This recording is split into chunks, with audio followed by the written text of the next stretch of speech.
നിങ്ങളുടെ ഫേവറേറ്റ് സീരിയലുകൾ ടിവിയിൽ വരുന്നതിന് മുൻപേ സൺ നെക്സ്റ്റ് ആപ്പിൽ കാണാം. ഇനി എല്ലാവർക്കും മുൻപേ കാണൂ. ഇപ്പോൾ തന്നെ സൺ നെക്സ്റ്റ് ആപ്പ് ഡൗൺലോഡ് ചെയ്ത് സബ്സ്ക്രൈബ് ചെയ്യൂ.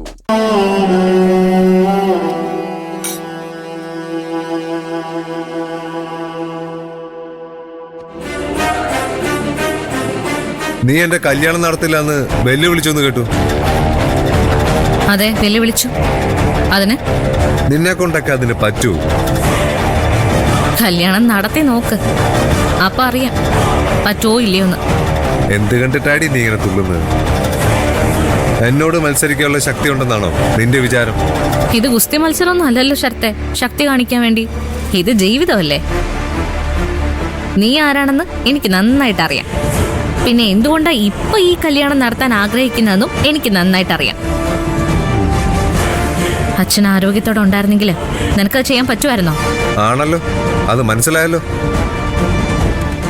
ഇങ്ങേരെ ആരോഗ്യത്തോടെ ഉണ്ടായിരുന്നെങ്കിലേ എനിക്ക് ഇങ്ങനെ ഒരു കല്യാണം നടത്താൻ പറ്റില്ലായിരുന്നു.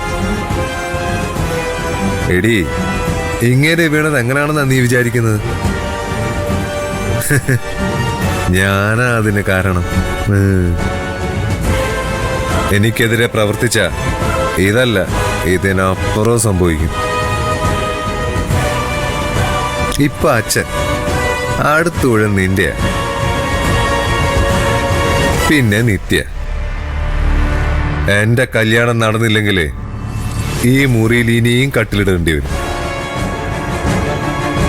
നിനക്കും നിത്യക്കും കിടക്കാൻ. പറഞ്ഞത് ചെയ്യുന്നവനടി ശരത്ത്. സിദ്ധു വക്കീലിനെ കൊണ്ട് എന്നെ പെടുത്താനായിരുന്നല്ലോ നിന്റെ അച്ഛന്റെ തീരുമാനം. നടന്നോ? നടക്കില്ല.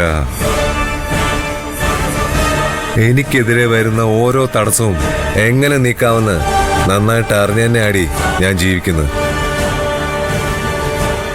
അച്ഛന്റെ തടസ്സം തീർന്നു, ഇനി നീയാ. ബുദ്ധിയുണ്ടെങ്കിൽ നീ ഈ കല്യാണത്തിന് തടസ്സം നിൽക്കില്ല. നിന്നാ ചെയ്യേണ്ട എന്താണെന്ന് എനിക്ക് നന്നായിട്ടറിയാം. എന്നെ കൊണ്ടത് ചെയ്യിപ്പിക്കരുത്. നിത്യം ഞാൻ കെട്ടുന്നതേ നിന്നെ കൂടി നോക്കി തന്നെ. എന്റെ ലക്ഷ്യം നീയാ. അത് സാധിക്കാൻ എന്നെ നീ സഹായിക്കണം. ഇല്ലെങ്കിൽ പൊന്നു മോളെ കിടത്തിക്കളയും ഞാൻ. അത് വേണമെന്ന് ചിന്തിക്കും.